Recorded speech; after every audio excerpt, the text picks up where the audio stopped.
मुस्तमिल चाहिए, फैज़ गौसो रजा मुस्तकिल चाहिए, और सिर्फ पैसे से होता नहीं इनेकाद, ऐसा जलसा सजाने को दिल चाहिए।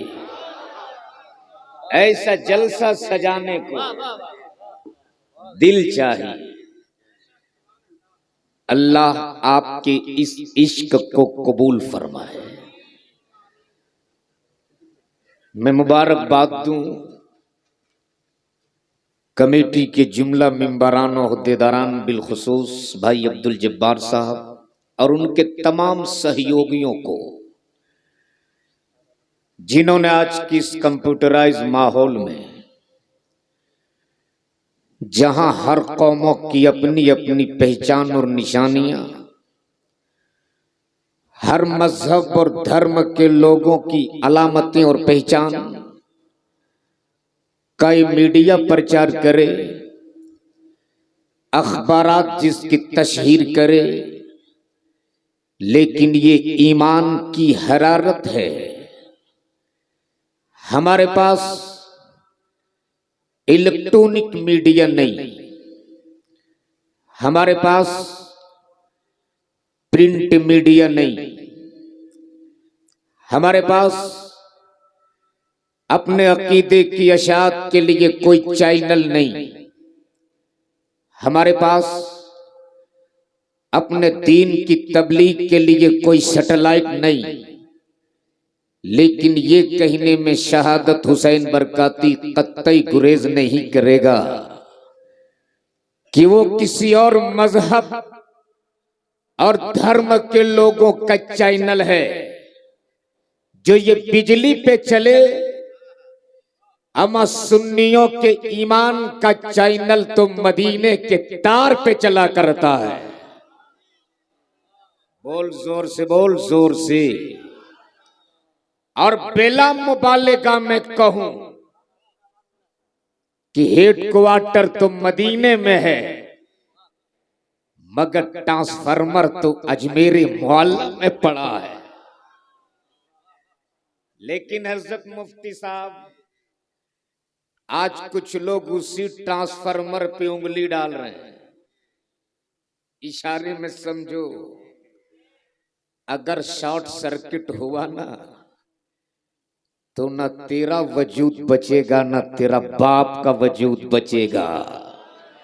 इसलिए कि अब तक सिर्फ दीवारों से टकरा रहे थे, अब मौला अली के बेटों से टकरा रहे हो। और तारीख गवाह है, जब जब कोई मौला अली के बेटों से टकराया है, तब तक इस धरती से उसका नामो निशान मिटा है। कल जब करबला में यजीद टकराया था हुसैन से, तो पूरी दुनिया से यजीदियत का नामो निशान मिट गया।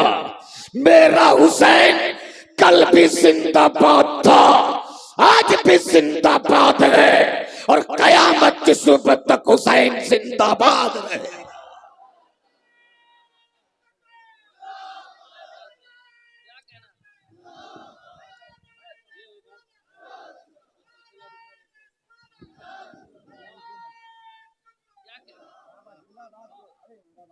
ये सिलसिला रुकना नहीं चाहिए। वाह वाह वाह, जिंदाबाद।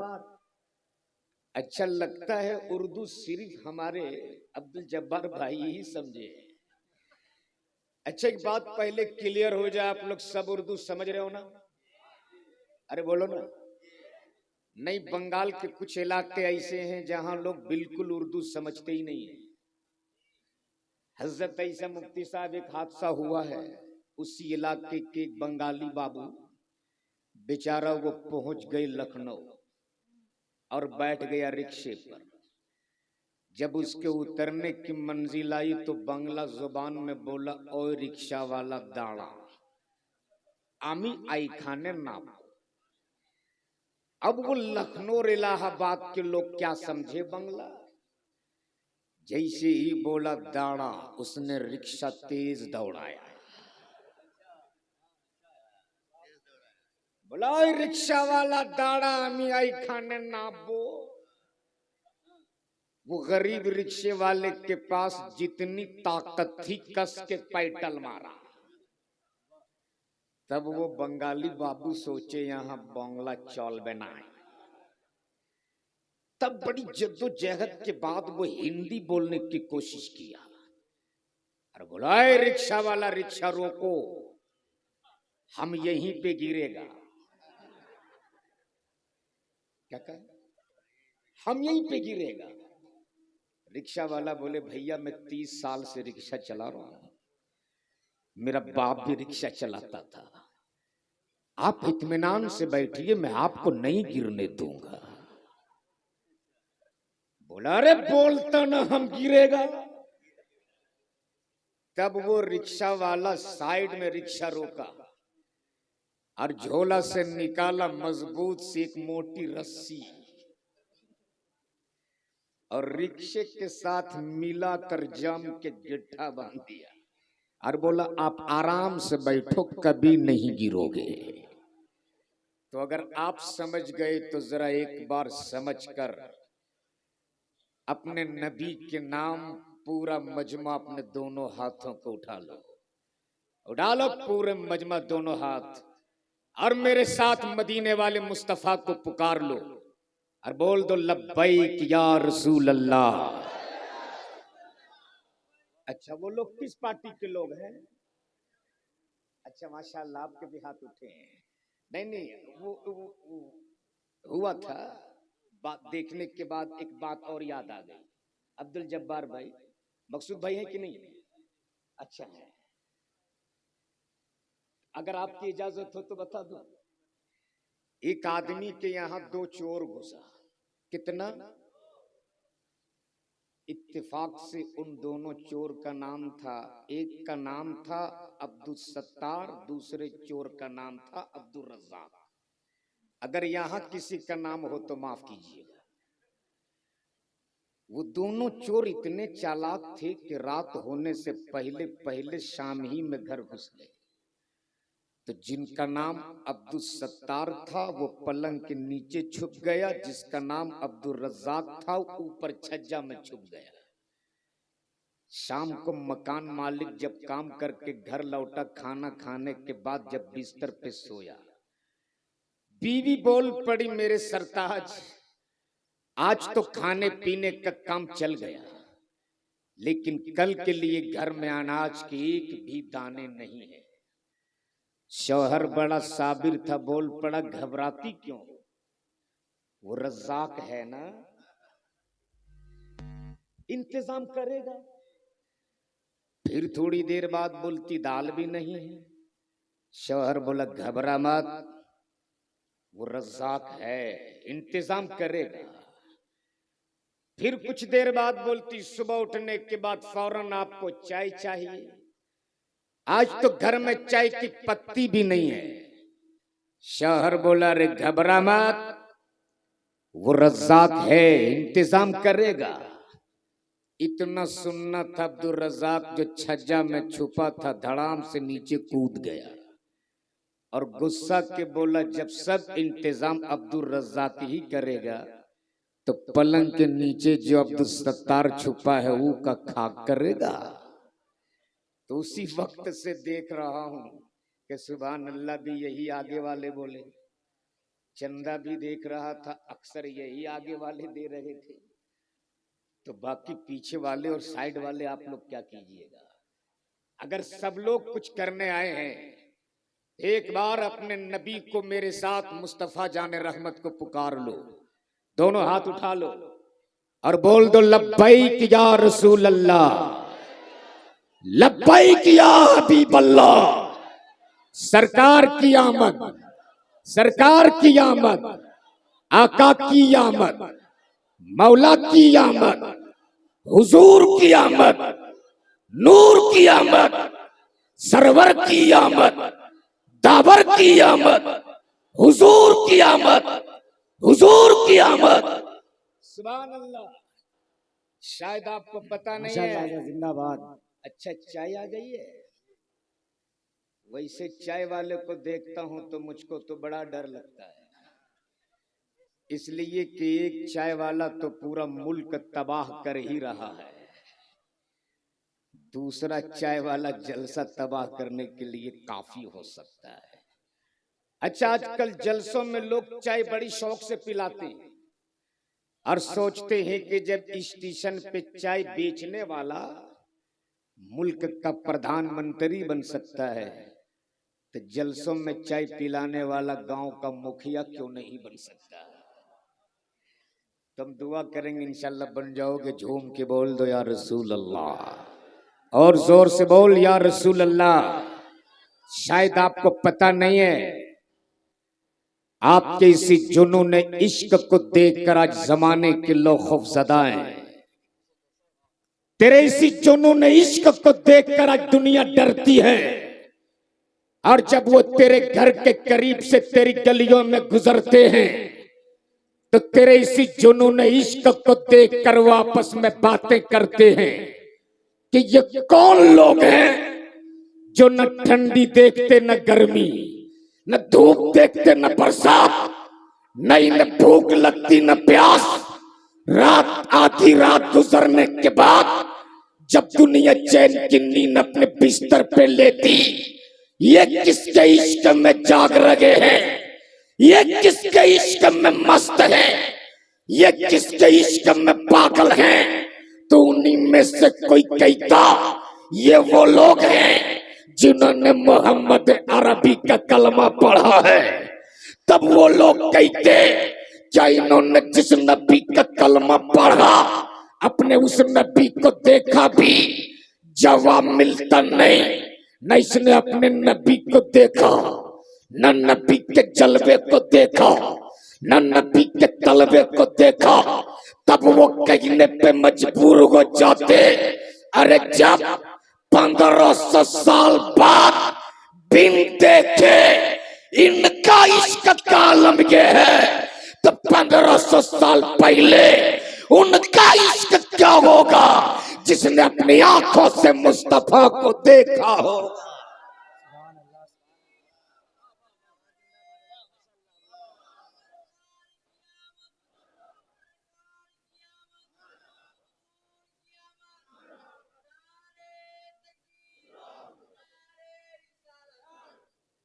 लेकिन मुफ्ती साहब, आशिक तो आजकल बहुत मिलते, मेरे इश्क नहीं मिलता।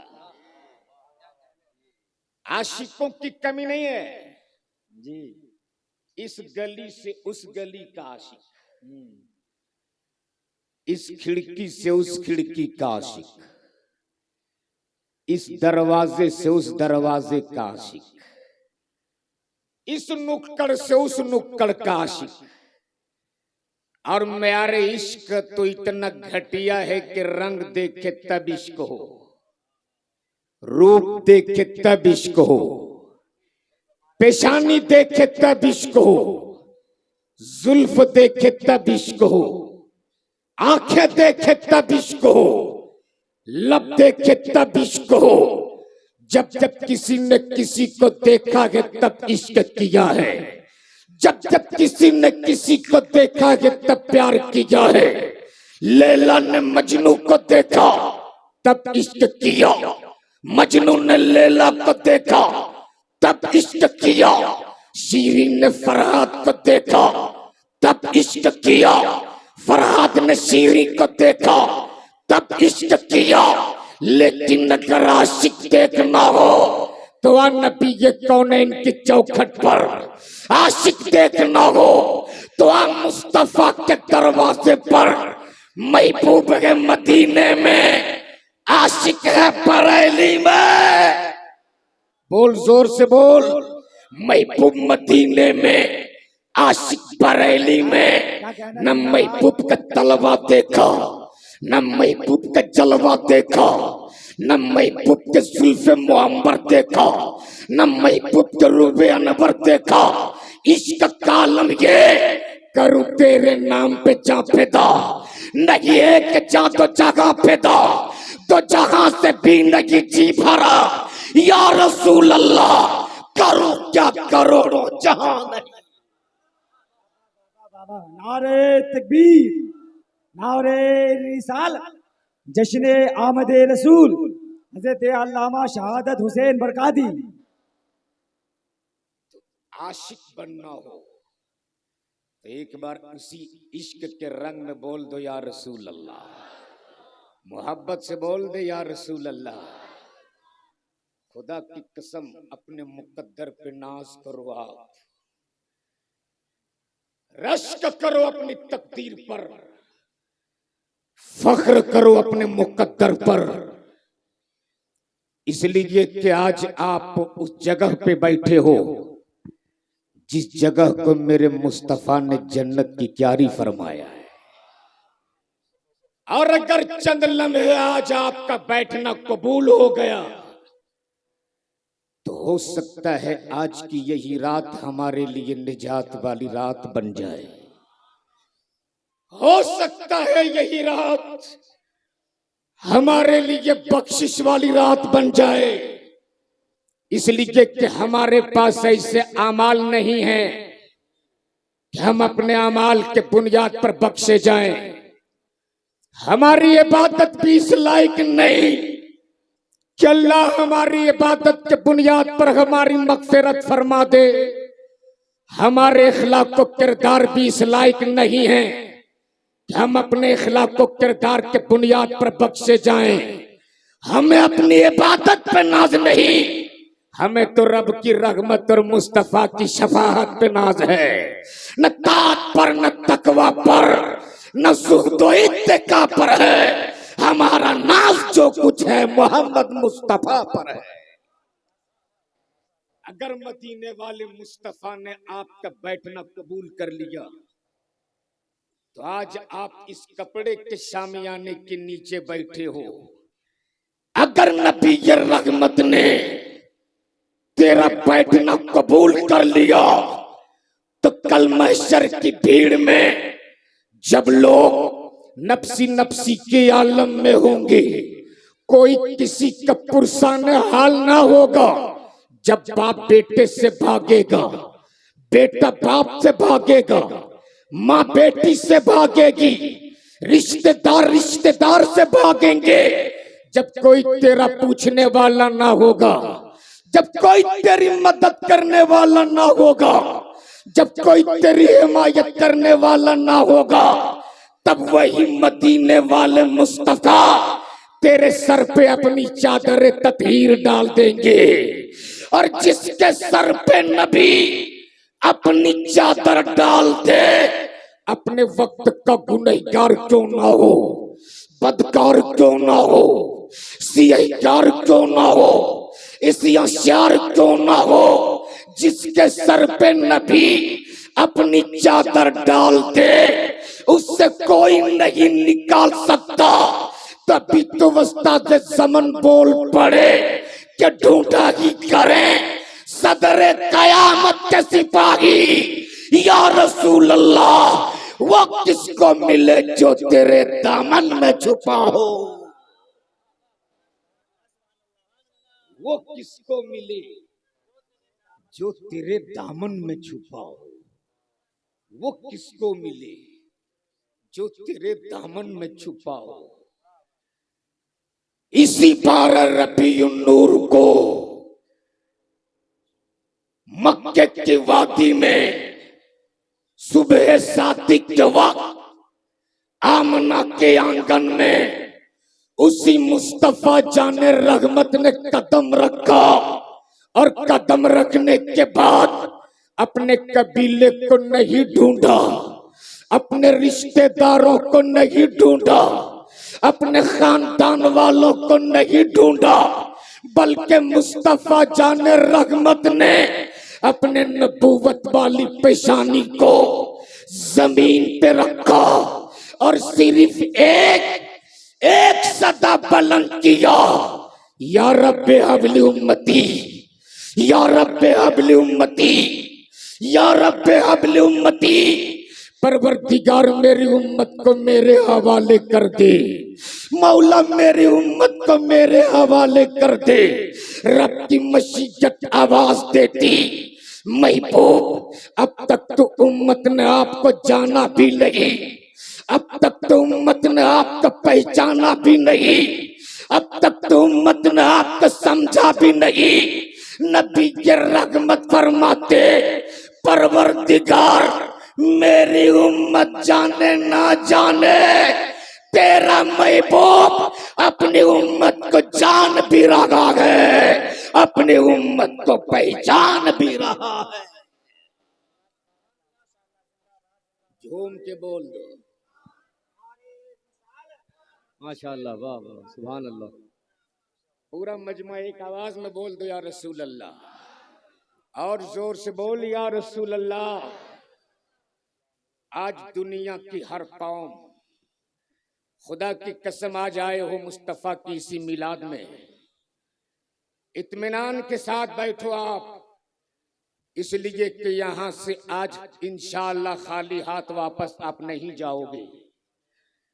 अरे वो किसी चौधरी का घर होगा, वो किसी पंचायत के मुखिया का दर होगा, वो किसी एमपी और एमएलए की हवेली होगी, जहां से कोई कभी खाली हाथ वापस लौट जाता है।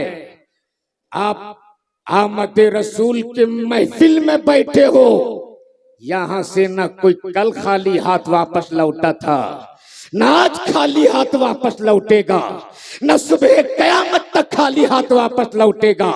आला हजरत फरमाते, मेरे करीम से घर कतरा किसी ने मांगा, दरिया बहा दिए हैं, दुर्बे बहा दिए।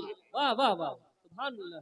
इसलिए इत्मीनान से बैठो आप, बहुत अच्छा। ऐसी महफिलें रोज नहीं मिला करती, रातें आपकी जिंदगी में बहुत आएगी, ये रात हमेशा आपको नहीं मिलेगी।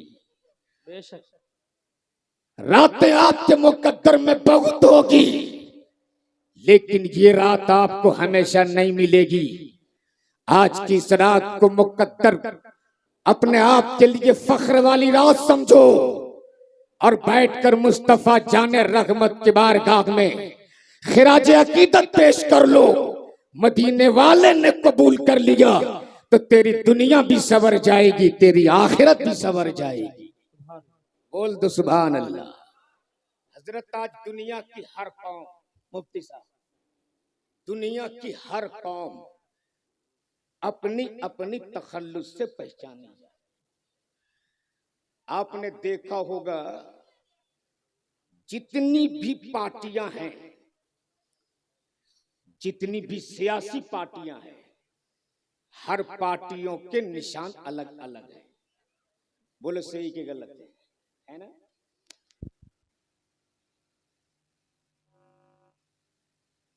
यही तो इश्क है, वरना अगर दूसरी जगह लाइट कटी होती तो कम से कम आधे लोग तो खाली हो ही गए होते।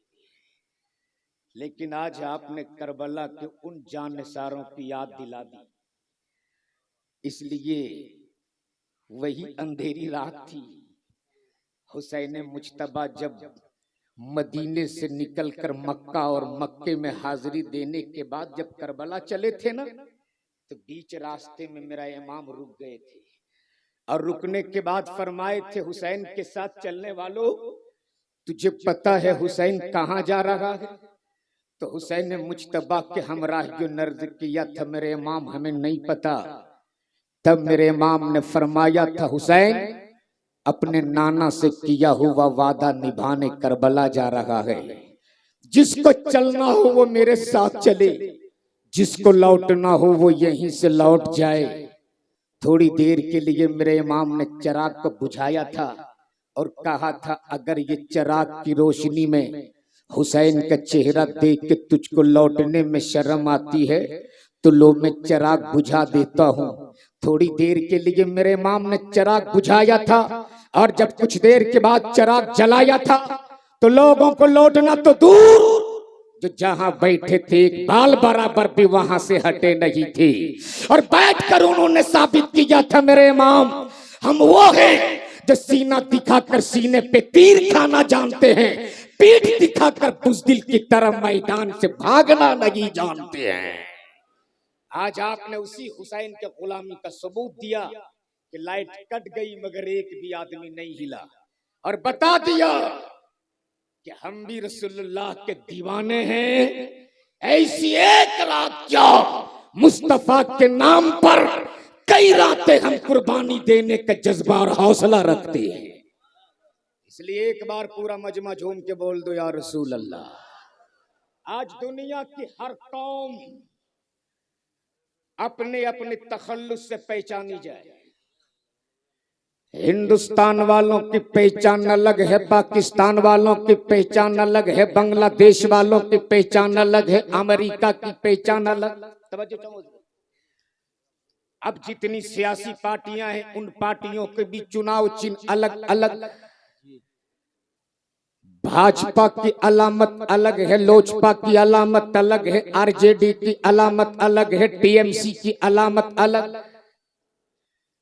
अब जरा लौट आओ इसी बंगाल में। बंगाल वालों की पहचान अलग है, झारखंड वालों की पहचान अलग है, गुजरात वालों की पहचान अलग है, महाराष्ट्र वालों की पहचान अलग। अब आपके इसी बंगाल में दलितों की पहचान अलग, गवारों की पहचान अलग, जाहिलों की पहचान अलग, आलिमों की पहचान अलग, नमाजी की पहचान अलग, शराबी की पहचान अलग। गोया इस धरती पर जो है वो अपनी पहचान आप कराए। आसमान पहचाना जाए बुलंदी से, जमीन पहचानी जाए पस्ती से, खुशबू पहचाना जाए फूल से, और ये शायर पहचाने जाए नाते रसूल से। बोल जोर से बोल। आशिक पहचाना जाए इश्क से, माशूक पहचाना से, जिंदगी भी पहचान ली जाए, बंदगी भी पहचान ली जाए। तारों ने मुस्कुरा के कहा मैं झिलमिलाहट से पहचाना जाऊं, चांद ने मुस्कुरा के कहा मैं अपनी चांदनी से पहचाना जाऊं, आसमान ने अकड़ के कहा मैं बुलंदी से पहचाना जाऊं, जमीन ने सीना तान के कहा मैं मुस्तफा के गुंबद खजरा से पहचाना जाऊं। अरे बोल जोर से। वाह वाह वाह। आसमान ने जमीन की आंखों में आंखें डाल के कहा थे जमीन देख मेरी गोद में चांदो सूरज है। तो जमीन ने भी आसमान की आंखों में आंखें डाल के कहा था ए आसमान अगर तेरी गोद में चांदो सूरज है, अगर तेरी गोद में हिलाल है तो मेरी गोद में आमना का लाल है। वाह वाह वाह वाह। सुभान अल्लाह। क्या बात है, क्या बात है। माशाअल्लाह। बहुत है। जिंदाबाद जिंदाबाद। आसमान पहचाना जाए बुलंदी से, जमी पहचानी जाए मुस्तफा के गुंबद खजरा से, फूल पहचाना जाए खुशबू से, ये शायर पहचाने जाए नाते रसूल से। अब सवाल ये उठता है कि जमीन ने अपनी पहचान दे दी या आसमान ने अपनी पहचान दे दी या तारों ने अपनी पहचान दे दी या फूलों ने अपनी पहचान दे दी या शायरों ने अपनी पहचान दे दी या सितारों ने अपनी पहचान दे दिया। ए नबी आप कैसे पहचाने गए? ए रसूल आप कैसे पहचाने गए? तो मेरे नबी फरमाते नादान मेरी पहचान मुझसे क्या पूछता, आदम से पूछ ले मेरी पहचान। वाह वाह वाह। मूसा मेरी पहचान, ईसा मेरी पहचान, हूद मेरी पहचान, नूह मेरी पहचान, शीश मेरी पहचान, शोएब मेरी पहचान, सालेह मेरी पहचान, दाऊद मेरी पहचान। गोया रब ने जब नबियों की जमात को फैलाना चाहा तो आदम बना दिया, मूसा बना दिया, ईसा बना दिया, हूद बना दिया, नूह बना दिया, शीश बना दिया, सालेह बना दिया, और जब सबको समेट दिया तो तन्हा एक मुस्तफा की जात बना दिया।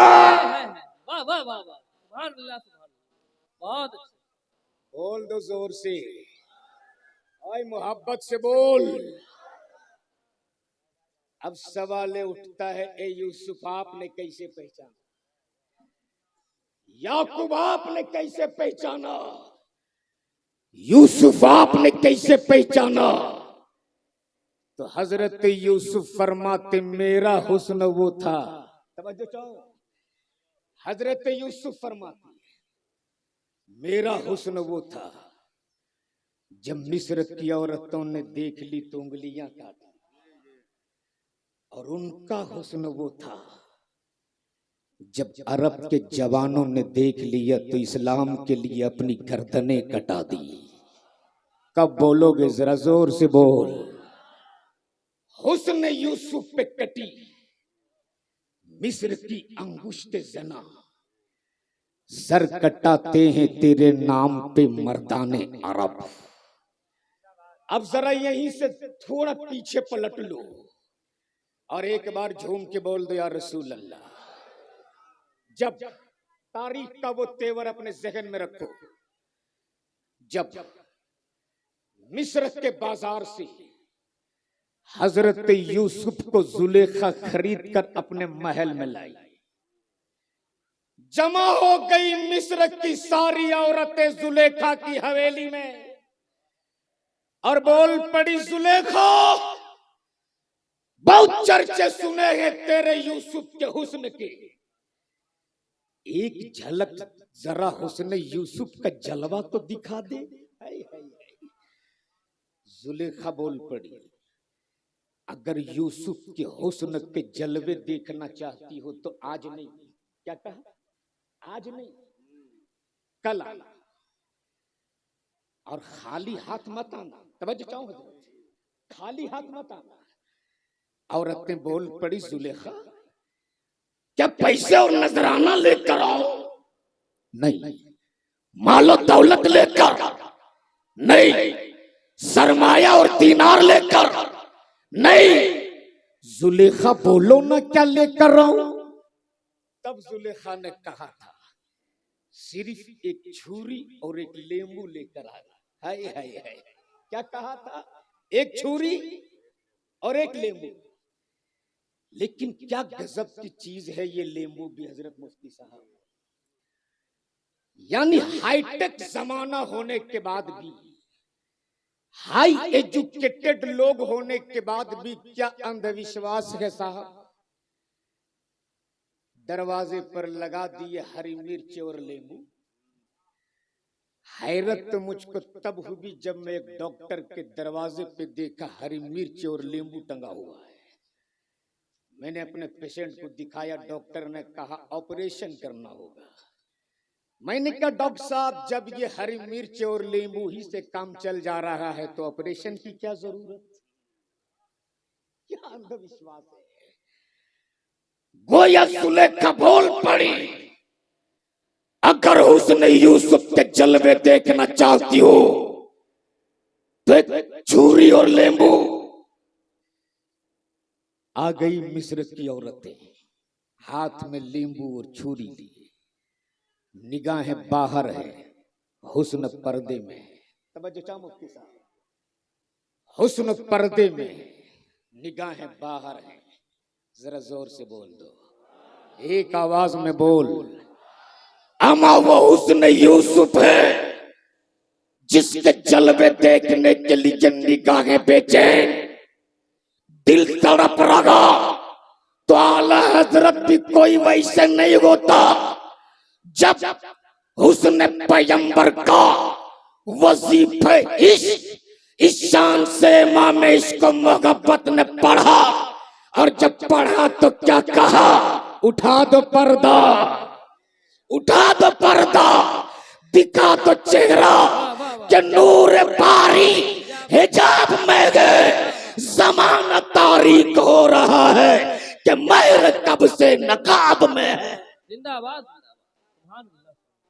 आ गई मिस्र की सारी औरतें, हाथ में नींबू, हाथ में छुरी, हुस्न पर्दे में है, निगाहें बाहर है, हुस्न पर्दे में है, आंखें मुंतजिर है, हुस्न पर्दे में है, हाथ में छुरी है, हुस्न पर्दे में है, हाथों में नींबू है। ऐलान होता, दिलों को थाम लो, निगाहों को संभाल लो। हुस्न दिखने वाला है, बॉडी अलर्ट, आंखें चौकन्नी। जैसे ही पर्दा खिसका, हुस्न यूसुफ का जलवा दिखा। औरतों की निगाह जैसे ही हुस्न यूसुफ पे पड़ी, पड़ी की पड़ी रह गई। ऐलान होता, नींबू काटो। छुरी चलते रही, निगाहें टिकी रही। नींबू कटते रहा, निगाहें टिकी रही। नींबू कट गया, निगाहें टिकी रही। उंगलियां कटते रही, निगाहें टिकी रही। लहू गिरते रहा, निगाहें टिकी रही। उंगलियां कट गई, निगाहें टिकी रही। अब मुझको यही पे रुक कर पूरे दिल की ताकत के साथ कहने दो, पूरे दुनिया के सऊदियों, अरब के तख्त शाही पर बैठकर काबे के कमाई से शराब पीने वालों, पूरी दुनिया के मेरे पैगंबर के दुश्मनों, फलस्तीन के उन मजलूम मुसलमानों की गर्दनें काट कर मेरे कौम के नौजवानों के हौसले को पस्त नहीं कर सकते। गजा में बिल्डिंगों में आग लगाकर मेरे जवानों के हौसले को तुम तोड़ नहीं सकते। अमा जब हुस्न यूसुफ देखने वालों की उंगलियां कटते रही, दर्द का एहसास न हुआ। हम भी दीदारे महबूब के लिए अपनी औलादों को कटाते रहेंगे, हमें भी दर्द का एहसास नहीं होगा। वाह वाह वाह, सुभान।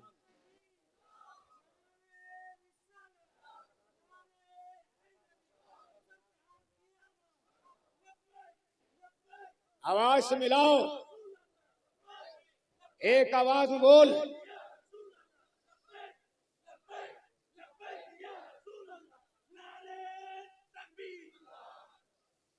झूम के बोल दो, या रसूल अल्लाह। हजरत यूसुफ फरमाते, मेरा हुस्न वो था जब मिस्र की औरतों ने देख ली तो उंगलियां काट ली, और उनका हुस्न वो था जब अरब के जवानों ने देख लिया तो इस्लाम के लिए अपनी गर्दनें कटा दी। आज आदमी झूठ बोल सकता है, मौलवी झूठ बोल सकता है, शायर व नकीब झूठ बोल सकता है, लेकिन पत्थर झूठ नहीं बोलता। जब्बार भाई, पत्थर पत्थर है, पत्थर झूठ नहीं बोलता। चाहे कोई कितनों कुछ करा के लाए, पत्थर झूठ नहीं बोलता। अबू जहल अपने कबीले वालों से पत्थर को पुजवा कर लाया था, और जब लेकर आया था तो पूरा ऐंठ के बोला, है नबी, अगर तुम सच्चा अल्लाह के नबी हो तो बताओ मेरी मुट्ठी में क्या है। इतना सुनना था, मेरे नबी मुस्कुराए। आप भी मुस्कुरा दो, इसलिए कि मुस्कुराना किसी के बाप की सुन्नत नहीं, मुस्कुराना तो नबी पाक की सुन्नत है। और जब मुस्तफा मुस्कुरा देते थे ना, तो हजरत आयशा की गुमशुदा सुई मिल जाया करती थी। मुस्कुरा के बोल दो सुभान अल्लाह। मेरे नबी मुस्कुराए और मुस्कुरा के फरमाते, अबू जहल, अच्छों से अच्छा सवाल किया जाता है, ये बच्चों वाला सवाल तुम अच्छे से क्यों कर रहा। अबू जहल बोल पड़ो, अगर नबी है तो बताइए ना मेरी मुट्ठी में क्या है। मेरे नबी फरमाते, अबू जहल मैं बता दूं तेरी मुट्ठी में क्या है, या तेरी मुट्ठी की चीज बता दे मैं क्या हूं। अरे बोल जोर से। अबू जहल खुश था, दूध पिला के लाया हूं मेरी बोली बोलेगा, लड्डू खिला के लाया हूं मेरी बोली बोलेगा, मक्खन खिला के लाया हूं मेरी बोली बोलेगा। लेकिन पत्थर पत्थर था, पत्थर बोल पड़ा, अबू जहल खुश मत हो, माला तेरा होगा। जुबान पे रसूलुल्लाह का होगा। अब जैसे ही बूझा हलाया बोल पड़ा, अगर नबी है तो बताइए मेरी मुट्ठी में क्या है। मेरे नबी मुस्कुराए और मुस्कुराने के बाद शहादत वाली उंगली अबू जहल की मुट्ठी की तरफ किया। इशारा मुस्तफा होना था। अबू जहल की मुट्ठी में पत्थर घूमने लगा। इधर अबू जहल की खोपड़ी घूम रही, इधर मुट्ठी में पत्थर घूम रहा। अबू जहल बोल पड़ा, वहां कुंटल के कुंटल दूध पिला दिए, ना कभी घूमा ना ये कभी बोला। रात दिन इसे माला चढ़ाते रहा, ना कभी घूमा ना कभी बोला। आज इसे मुट्ठी में क्या हो गया, ये मुट्ठी में क्यों घूमने लगा। तब पत्थरों ने कहा था, अबू जहल जिस्म पर तेरा कब्जा है, दिल पे हुकूमत रसूलुल्लाह की है।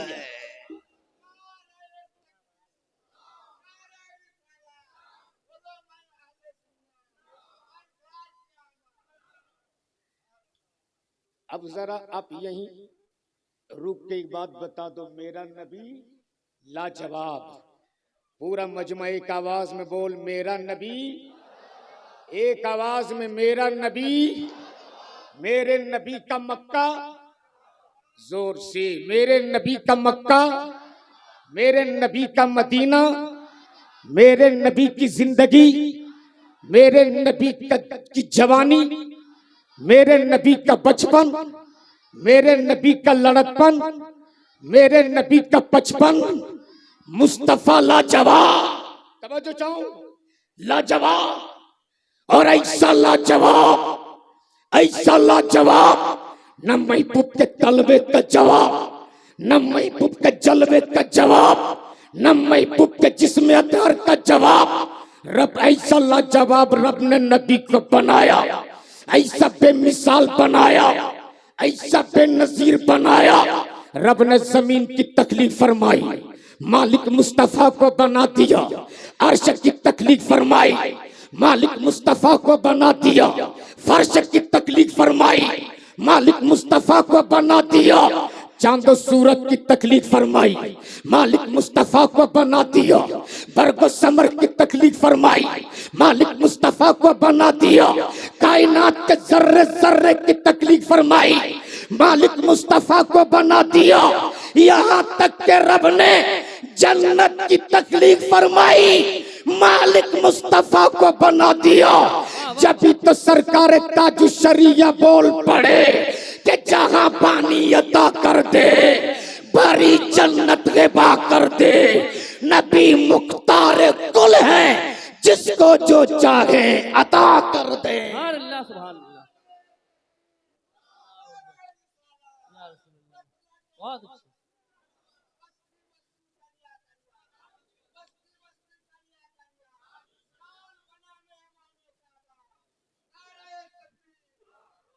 झूम के बोल दो या रसूल अल्लाह। एक आवाज में बोल दो या रसूल अल्लाह। मेरा नबी लाजवाब, मेरा नबी। तभी तो आला हजरत फरमाते सबसे औला व आला। बोल हमारा नबी सबसे औला व आला। अपने जुबान पर अपने नबी का नाम ले ले ताकि तेरी जुबान बावजू हो जाए। बोल एक आवाज में, सबसे औला व आला, सबसे बाला व वाला, दोनों आलम के दूल्हा, सबसे ऊंचों में ऊंचा, सबसे अच्छों में अच्छा, सबसे अच्छों में अच्छा। अंधे शीशों में चमका, अंधे शीशों में चमका। और आला हजरत फरमाते कौन देता है, देने का मुंह चाहिए, देने वाला है सच्चा, देने वाला है सच्चा। और आगे आला हजरत फरमाते जिनके तलवों का धोवन है आबे हयात। आला हजरत की शायरी सिर्फ शायरी नहीं, कुरान और हदीस की तर्जमानी हुआ करती थी। हलीमा सादिया फरमाती है कि जब मैं बाबू मोहम्मद को मक्के से लेकर अपने गांव में लाई, मेरे गांव में बड़ी बदहाली थी। मुस्तफा के कदम पड़ते ही मेरे गांव में खुशहाली आ गई।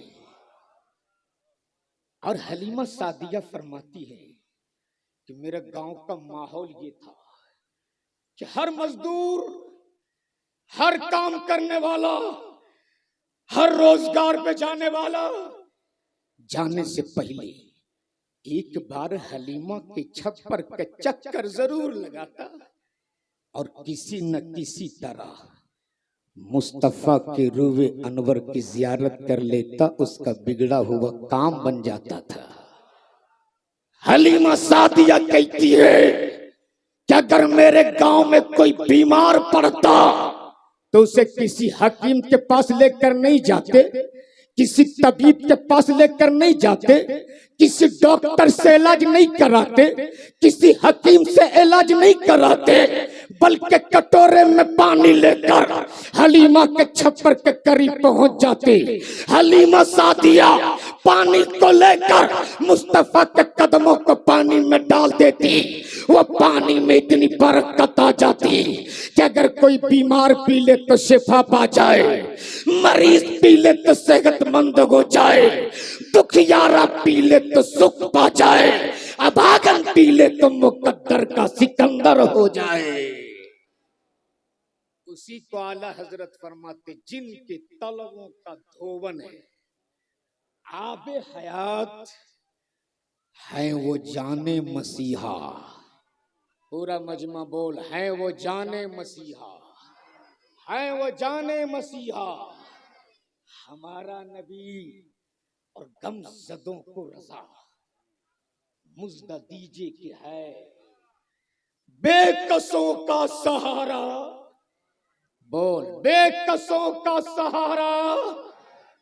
हमारा नबी बेकसों का सहारा, हमारा नबी। वही हलीमा सादिया कहती हैं कि मेरे गांव का माहौल ये था कि औरतें जाती थी मक्का और वहां से बच्चे को लाती थी, पालती थी। उसके एवज में जो पैसा मिलता था उससे सबका घर चलता था। हलीमा सादिया फरमाती एक रोज महल्ले के चंद औरतें मेरे साथ निकली, लेकिन मेरी ऊँटनी बड़ी बीमार थी, बड़ी कमजोर थी मेरी ऊँटनी।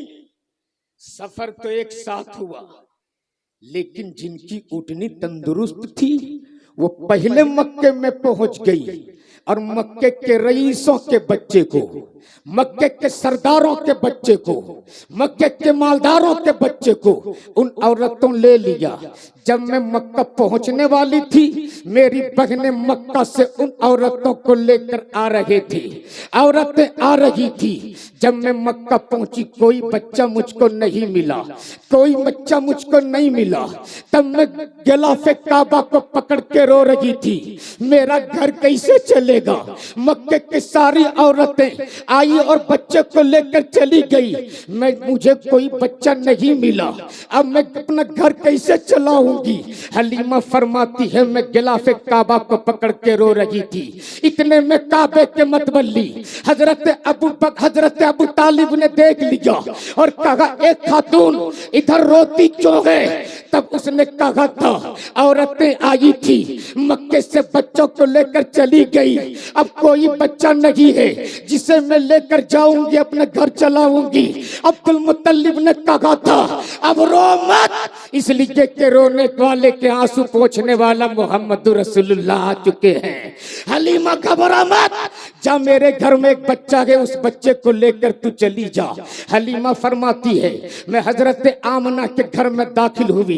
चांद सा खूबसूरत बच्चा जिनकी पेशानी से नूर की शुआएं टपक रही थी। मेरी नजर जब बच्चे पे पड़ी तो मेरी नजर वहां से हटने को तैयार नहीं। मेरी नजर मुस्तफा पे, मुस्तफा की नजर मुझ पे। गोया मुस्तफा कह रहे थे हलीमा छोड़ना मत, आज तू मुझको लेकर जाएगी। कल मैं तेरी मुकद्दर का सितारा चमका दूंगा। हलीमा मुस्तफा जाने रहमत को अपनी गोद में उठाई, उसी कमजोर सी ऊँटनी पे सवार हुई। खुदा की कसम तारीख बताती है, जब मुस्तफा जाने रहमत को हलीमा सादिया गोद में लेकर कमजोर सी ऊँटनी पर बैठी है, उस ऊँटनी में इतनी तेजी आ गई, बिजली जैसी इतनी तेजी आ गई। जब मक्के से चली है वो ऊँटनी, तो जो औरतें बहुत पहले मक्के से निकली थी, हलीमा की ऊँटनी ने उन ऊँटनियों को पीछे छोड़ दिया। तब उन औरतों ने कहा था, हलीमा लगता है तूने सवारी बदल दी। तब हलीमा ने पीछे मुड़ के कहा था, बहना हमने सवारी नहीं बदली, हमने सवार बदल दिया है, हमने सवार बदल दिया है। वाह वाह, वही हलीमा फरमाती है, जब मैं मुस्तफा को लेकर अपने घर में आई, एक रोज औरतें जमा हुई और कहने लगी, हलीमा तू तो यतीम बच्चा लेकर आई है ना। हम लोगों ने सरमायादारों के, हम लोगों ने अमीरों के, हम लोगों ने कबीले के सरदारों के बच्चे को लाया है।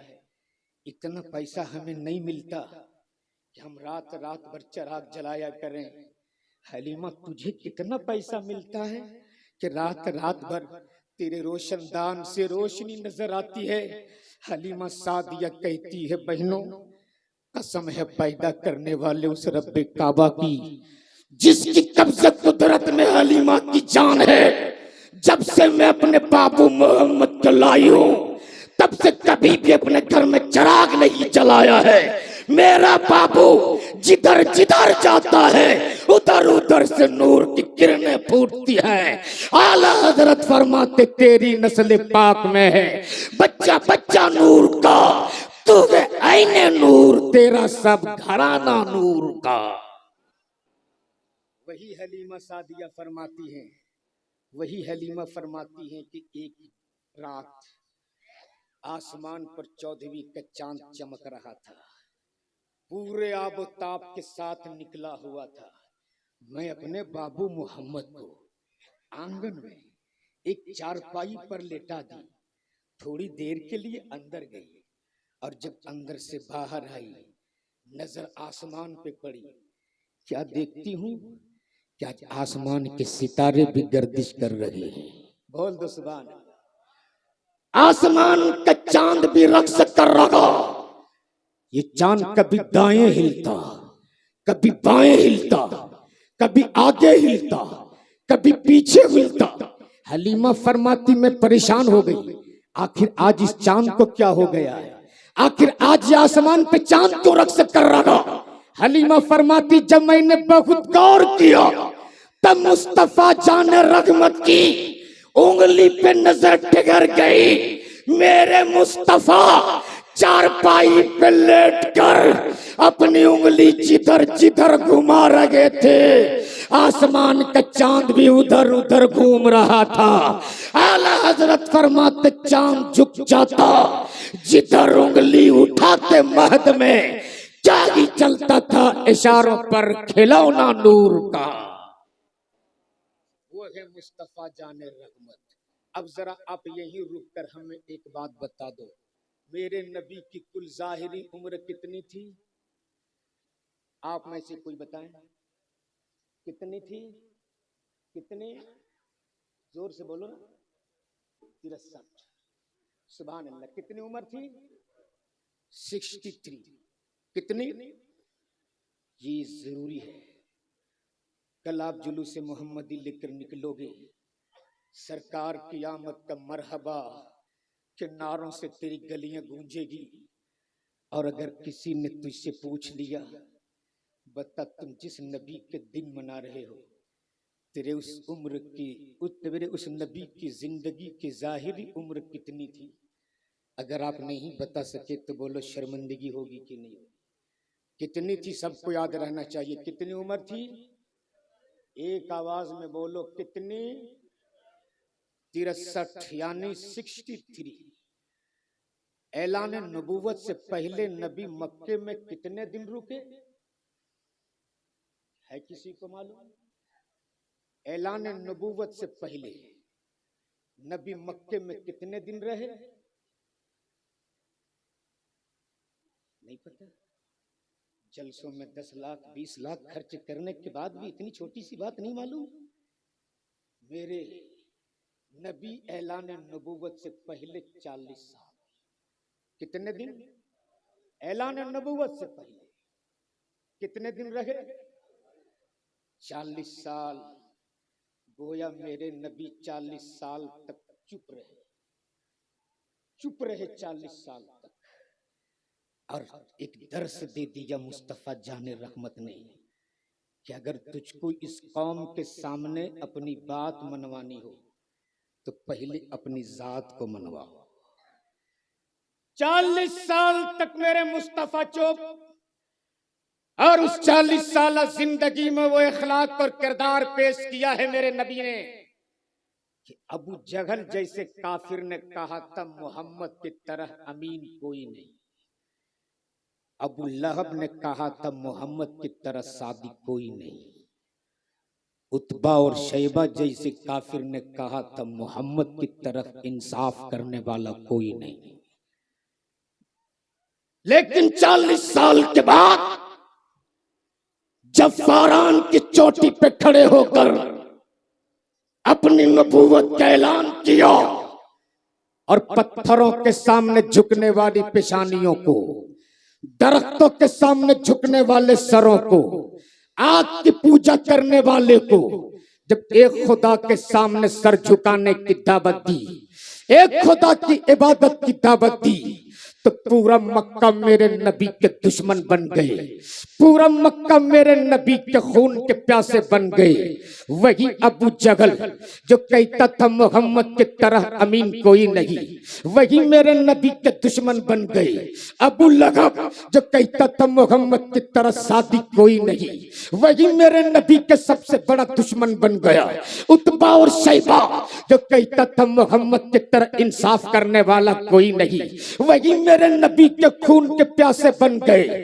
क्या क्या जुल्म नहीं ढाया मेरे पैगंबर पर। राग में कांटे बिछाए गए, कांधे पे ओजड़ियां डाली गई, सर पे कूड़ा करकट डाला गया। जब ताइफ के मैदान में मेरे पैगंबर पर उन जालिमों ने पत्थर बरसाना शुरू किया था, एक पत्थर एक कदम पे पड़ता अभी उसका भी दर्द नहीं जाता था कि दूसरे कदम पे दूसरा पत्थर पड़ जाता। नाले ने पाके पैगंबर लहू से भरा हुआ है, जिसमें पाके पैगंबर से खून के पीछे रिस रहे। लेकिन वाह रे मुस्तफा, पत्थरों की चोट खाते रहे, अपने गुनहगारों उम्मती के लिए मगफिरत की दुआएं देते रहे। नबी लहू लुहान होते रहे, अपने गुनहगार उम्मती की बख्शिश के लिए दुआएं देते रहे। नबी रातों रात अपने आंखों से आंसू बगाते रहे, अपने खताकार उम्मती की मगफिरत की दुआएं देते रहे। तभी तो आला हजरत फरमाते अल्लाह का जहन्नम अभी न सर्द होगा, रो रो के मुस्तफा ने दरिया बहा दिए। क्या क्या जुल्म नहीं किया मेरे पैगंबर पर, लेकिन इस्लाम है कि रुकता नहीं। आज लोग कहते कि इस्लाम तीरों और तलवारों के जोर पे फैला। खुदा की कसम, इस्लाम तलवार के जोर पे नहीं, इस्लाम तो मुस्तफा के इखलाक के बुनियाद पर फैल गया है। जोर से बोल दो। और वो इखलाक मेरे पैगंबर ने पेश किया कि लोग कलमा पढ़ पढ़ कर जब मुसलमान होने लगे, जब मुसलमानों की तादाद बढ़ने लगी, तब मक्के के बड़े बड़े सरदारों ने बैठकर एक कानून पेश किया कि रोको इस्लाम को। क्या कहा? तवज्जो है, थोड़ी देर सुनेंगे। सुनेंगे तो जरा जोर से बोल दो या रसूल अल्लाह। भैया घुटना पकड़ के क्यों बैठे हो? एक आदमी घुटना पकड़ के बैठा तो उसकी बीवी भाग गई थी। हजरत, एक बच्ची की शादी हुई, ससुराल से पहली बार मैके आई, दोबारा ससुराल जाने को तैयार नहीं। बाप बोला बेटी ससुराल क्यों नहीं जाना चाहती? बेटी बोली अब्बू काट काट के बोरे में डाल दो, ये हमें मंजूर है, मैं तो ससुराल नहीं जाऊंगी। बाप बोला बेटी आखिर ससुराल क्यों नहीं जाना चाहती? तब बेटी बोली अब्बू आपके दामाद को बड़ी खतरनाक बीमारी हो गई है। अब तो माघ और पूस के कड़ाके के सर्दी में भी बाप के माथे से पसीने के कतरात। या अल्लाह 2.5 लाख में दामाद खरीदा, ऊपर से एक हीरो होंडा दिया, उस पर भी ये रोगी दामाद खरीद लिया। बाप बोला बेटी बीमारी क्या है? टीबी? बोली नहीं। Blood sugar? बोले नहीं अब्बू। बाप बोला बेटी कैंसर तो नहीं है? बोले नहीं अब्बू। अब तो बाप के दिल की धड़कन तेज, बेटी कोरोना है क्या? बोले नहीं अब्बू। बाप बोला बेटी बीमारी तो बता दे। तब बेटी बोली अब्बू रात भर आपका दामाद बिस्तर पे लेट के नहीं सोता है, ये घुटना पकड़ के बैठे बैठे ही सो जाता है। तो भैया जो लोग घुटना पकड़ के बैठे हैं वो लोग घुटना छोड़ दीजिए ताकि आपका घर महफूज रहे। हाथ उठाकर बोल दो या रसूल अल्लाह, और जोर से बोल दो या रसूल अल्लाह। पूरा मजमा एक आवाज में दोनों हाथ उठा लो और बोल या रसूल अल्लाह, और जोर से बोल या रसूल अल्लाह। तवज्जो चाहो। 40 साल तक नबी मक्के में ऐलान नबूवत से पहले, और जब ऐलान नबूवत किया 40 साल तक मेरे नबी का एक भी दुश्मन नहीं था। अब्दुल जब्बार भाई तारीख और हिस्ट्री पढ़ लीजिए। 40 साल तक पूरे मक्के में मेरे नबी का एक भी दुश्मन नहीं। और जब ऐलान नबूवत किया तो मेरे मुस्तफ़ा का एक भी दोस्त नहीं। लेकिन मुस्तफ़ा के अखलाक, कैरेक्टर और किरदार ने वो कमाल दिखाया कि लोग मुस्तफ़ा के चेहरे को देख देख कर कलमा पढ़ने लग गए। सुभान अल्लाह। तब उनके पेट में दर्द हुआ कि अगर इनको रोका नहीं गया तो पूरी दुनिया में इस्लाम फैल जाएगा। रोको। मक्के के दारुल नदवा में बैठकर एक मीटिंग की मक्के के बड़े बड़े सरदारों ने, और ये तय पाया कि आज मोहम्मद अपने मकान में सो रहे, चारों तरफ से उनको घेर लो और एक साथ 20, 25, 150 तलवारें चलाओ। 20, 25, 150 तलवारें चलेगी तो पैगंबर की कसर किसकी तलवार से कटेगी कोई नहीं जानता। और जब ये नहीं मालूम कि कातिल कौन है तो फिर किसी को कोई सजा भी नहीं मिलेगी। इधर मक्के के दारुल नदवा में नबी के कत्ल का मंसूबा तैयार होते रहा, इधर हुजरे रसूल में जिब्रील उतरते रहे। बोल दो जोर से, ए नबी हिजरत कीजिए, ए रसूल मक्का छोड़िए। अब अल्लाह के पैगंबर मोहम्मद रसूलुल्लाह साहबा में सबसे कमजोर, सबसे नगीसो नतवा, सबसे लागर अबू बकर से फरमाते अबू बकर तुम मेरे साथ चलो। मौला अली से फरमाते अली तुम मेरे बिस्तर पे सो जाओ। मौला अली अर्ज करते या रसूल अल्लाह मैं भी चलूंगा, दुश्मनों की अलगार है मैं भी चलूंगा, कातिलों की नंगी तलवार है मैं भी चलूंगा, दुश्मन दरवाजे पे तलवार लिए खड़े हैं मैं भी चलूंगा। मेरे नबी फरमाते अली, ए अली तुम सो जाओ। सुबह उठना यतीमों के माल यतीमों को, गरीबों के माल गरीबों को, मिस्कीनों के माल मिस्कीनों को दे देना। अली सबकी अमानत दे देना तबाना, अली सबकी अमानत दे देना तबाना। अब नबी नगर के मुसलमानों अगर आपके ईमान जिंदा हो तो आप हमें एक बात बता दो, आपके दरवाजे पे कोई AK-47 लिए खड़ा हो, इस इंतजार में कि जैसे ही दरवाजा खुले फायरिंग शुरू, और पूरे 47 के 47 उसके सीने में उतार दो। बोलो पूरी रात चैन की नींद सो पाओगे अपने बिस्तर पर? अरे बोलो ना, नींद आएगी चाहे पूरा गद्देदार बिस्तर हो, नींद आएगी। लेकिन मौला अली फरमाते अली को पूरी जिंदगी वैसी नींद आई ही नहीं जैसी नींद हिजरत के रात नबी के बिस्तर पे आई थी। बोल जोर से बोल, जोर से बोल। ए अली, दुश्मनों की यलगार है निंदाई कैसे, कातिलों की नंगी तलवार है निंदाई कैसे, दुश्मन दरवाजे पे तलवार लिए खड़े हैं निंदाई कैसे। तो मौला अली फरमाते, अली रोजाना सोता था तो अली की जिंदगी की कोई जामिन नहीं था। आज नबी ने अली की जिंदगी की जमानत ले लिया।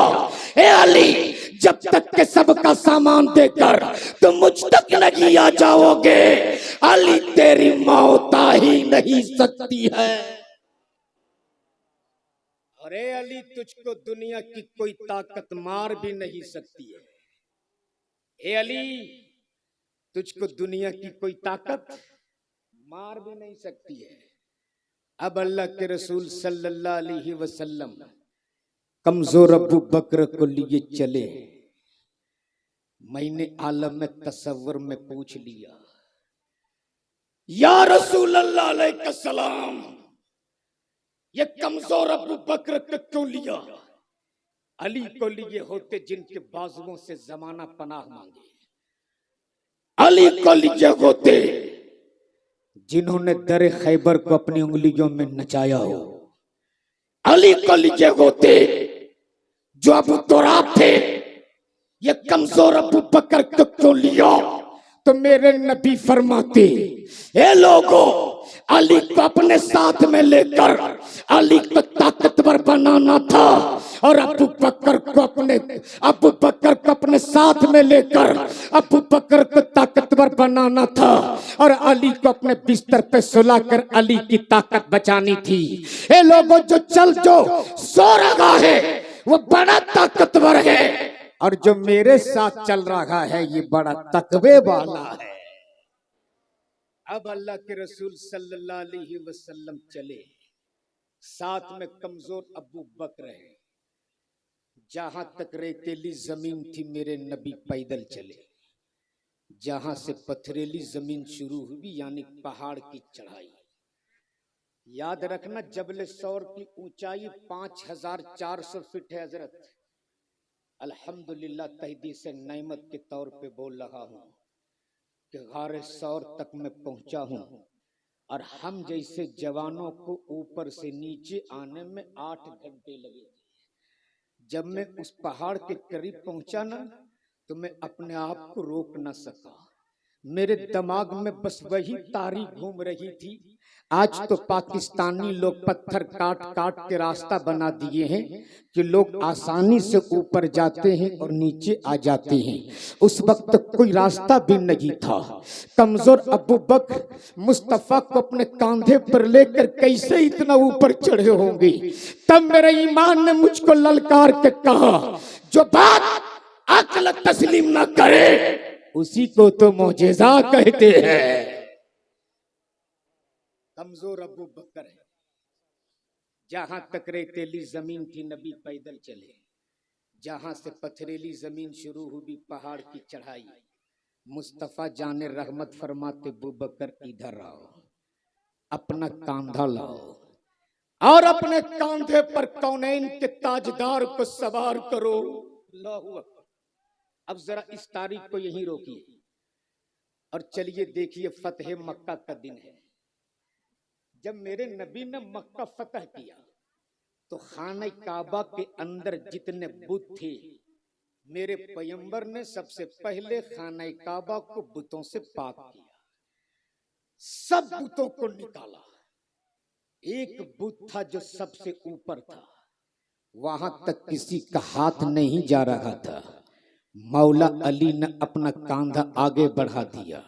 या रसूल अल्लाह, मेरे कांधे पे चढ़ के इसको उतार लीजिए। मेरे नबी फरमाते, अली, ए अली, तुम नबूवत का बोझ नहीं सह सकोगे। अली तुम नबूवत का बोझ नहीं उठा सकोगे।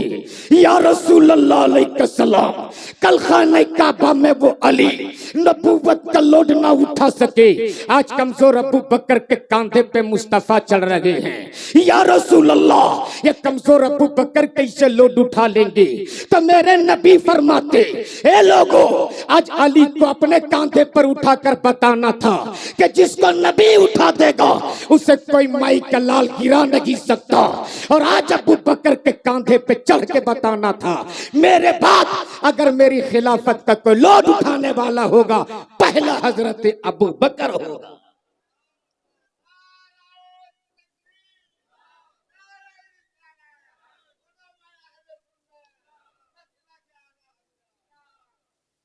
अब हिजरत की रात, कमजोर अबू बकर साथ, दुश्मन लगाए घात, हो रही रहमत की बरसात।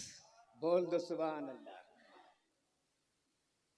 मेरे नबी फरमाते, अबू बकर इधर आओ, अपना कांधा लाओ और अपने कांधे पर कौनैन के ताजदार को सवार करो। मेरे अबू बकर बैठ गए। मुस्तफा जाने रहमत अबू बकर के कांधे पे सवार। बोल दो सुभान अल्लाह। दाहिना कदम इधर, बायां कदम इधर। हजरत अबू बकर ने सोचा, बड़ा सुनहरा मौका है, कभी दाहिने कदम को चूमते, कभी बाएं कदम को चूमते। मेरे नबी ने शिरकत का फतवा नहीं लगाया, मेरे नबी ने नाजायज और हराम नहीं कहा। मोहब्बत से पूछते, अबू बकर क्या कर रहे हो? अबू बकर क्या कर रहे हो? जवाब सुन लो, तेरा ईमान ताजा हो जाएगा। सैयदना अबू बकर ने कहा था, या रसूल अल्लाह, आपकी मेराज तो लामकाम में हुई थी, अबू बकर की मेराज आपके तलबे में हो रही है। अब चले पहाड़ की चढ़ाई शुरू। चढ़ते चढ़ते चढ़ते चढ़ते चढ़ते चढ़ते उस गार के करीब आए जिसको गारे शोर कहते हैं। मुफ्ती साहब, आज भी सुराख मौजूद है, आज भी सुराख मौजूद है। जब उस गार के करीब पहुंचे ना, तो उस गार के अंदर पहले गए हजरत अबू बकर। तरीके अदब क्या था? आगे आगे जाते नबी, पीछे पीछे आते अबू बकर। लेकिन उस गार के अंदर पहले गए हजरत अबू बकर। सबसे पहले अंदर जाने के बाद गार की सफाई किया। गार के अंदर जहां जहां सुराख नजर आए सबको भर डाले। एक ही सुराख बाकी है जिसको भरने के लिए अबू बकर के पास ना कोई कागज है ना कोई कपड़ा है। उस सुराख में हजरत अबू बकर ने लगा दिया अपना पांव का अंगूठा, और अंगूठा लगाने के बाद वही से अर्ज करते, या रसूल अल्लाह अलैहि सलाम, गार के तैयार, आ जाइए सरकार। बोल जोर से। मेरे नबी फरमाते, अबू बकर, इतनी जल्दी इतने बड़े गुस्ताख हो गए? खुद निकल कर आने के बजाय तुम अंदर ही से बुला रहे हो।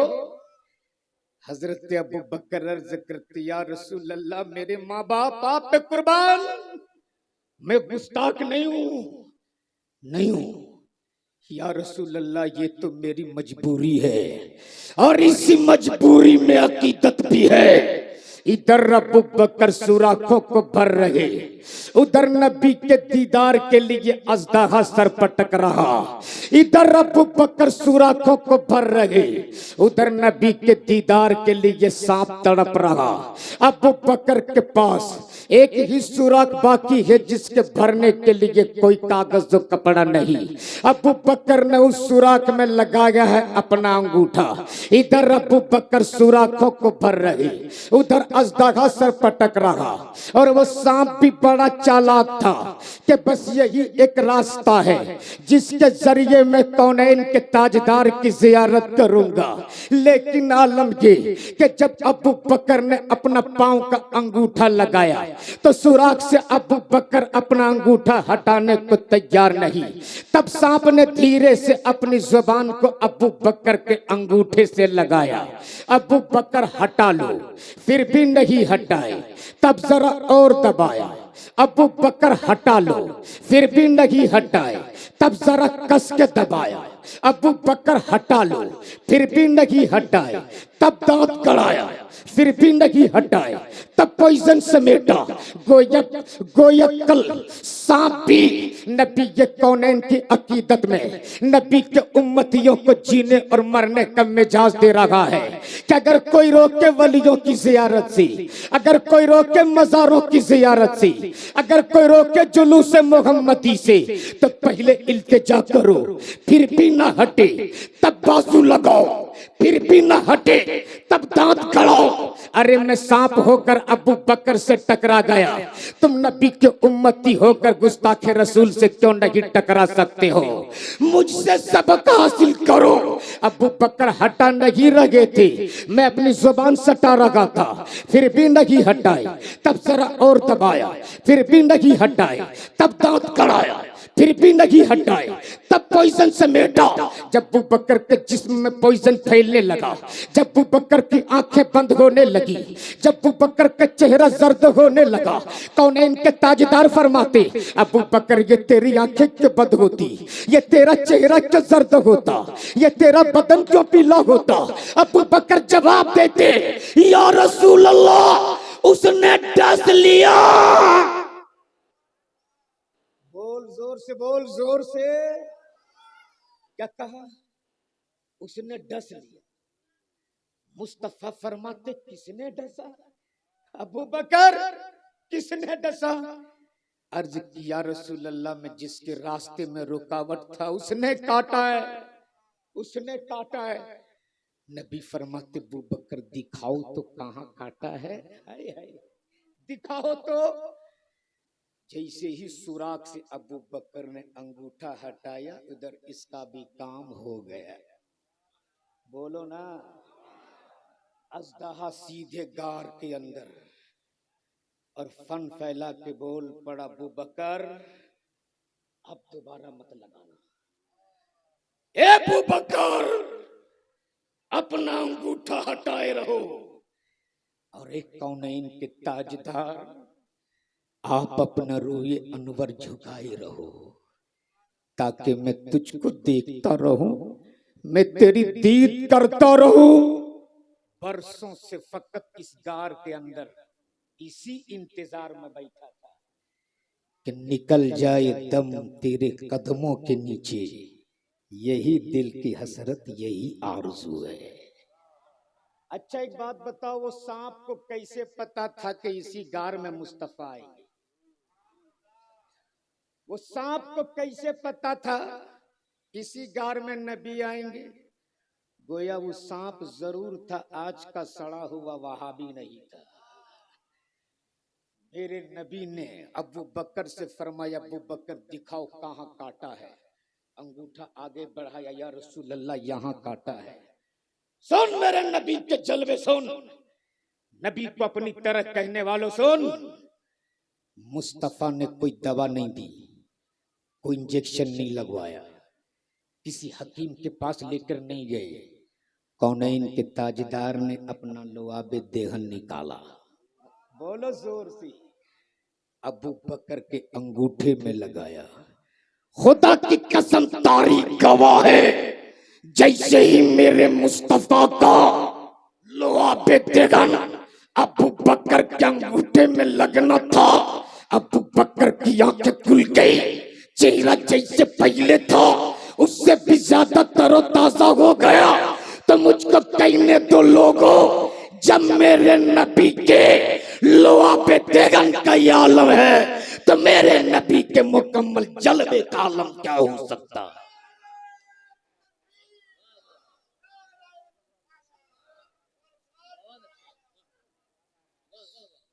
आज कुछ लोग कहते नबी मेरी तरह। अबे जालिम, मुस्तफा खारा कुआं में थूक दे तो पानी मीठा हो जाए। तू अच्छा पानी में थूक दे तो पानी में पॉइजन फैल जाए। मुस्तफा आटा में थूक दे तो कई सौ सहाबा कराम शिकम शेर होके खाए। तू आटा में थूक दे तो तेरी बीवी का चप्पल तेरे गाल पे पड़े। कहते हो नबी मेरी तरह। रब ने नबी की तरह किसी को बनाया ही नहीं। रब ने फरमाया महबूब दुनिया मैंने बनाई अपनी मर्जी से। जहां चाहा नदी रखा, जहां चाहा नाला रखा, जहां चाहा ताड़ रखा, जहां चाहा पेड़ रखा। महबूब मैंने दुनिया बनाई अपनी मर्जी से, तुझे बनाया तेरी मर्जी से। तेरी मर्जी मेरी मर्जी, मेरी मर्जी तेरी मर्जी। इसलिए महबूब जो तेरा होगा वही मेरा होगा, और जो तेरा नहीं कयामत तक वो मेरा नहीं। तो 5 तारीख को जुलूस मोहम्मदी निकलेगा ना? बोलो धूम से निकलेगा ना? 1500 साल जश्न यौम मिलादुन नबी धूम से जुलूस निकलेगा ना? निकालना निकालना जुलूस मोहम्मदी। लेकिन एक बात, आप जब सड़कों पे चलना ना, नौजवान नोट करो सिर्फ एक बात, जब आप रोड पे निकलना तो इस बात का ख्याल रखना कि आपकी जात से किसी को तकलीफ ना पहुंचे। इसलिए कि मेरे पैगंबर किसी को तकलीफ पहुंचाने के लिए नहीं, मेरे पैगंबर तो पहुंची हुई तकलीफ को दूर करने के लिए आया है।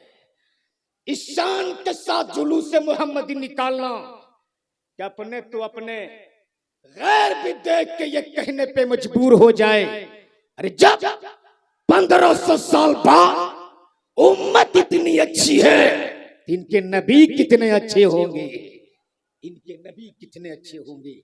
बस दुआ करता हूँ मेरे मालिक, एक दुआ कर लो कि हम जब तक जिए गुलाम रसूल बनकर, बोल दो आमीन।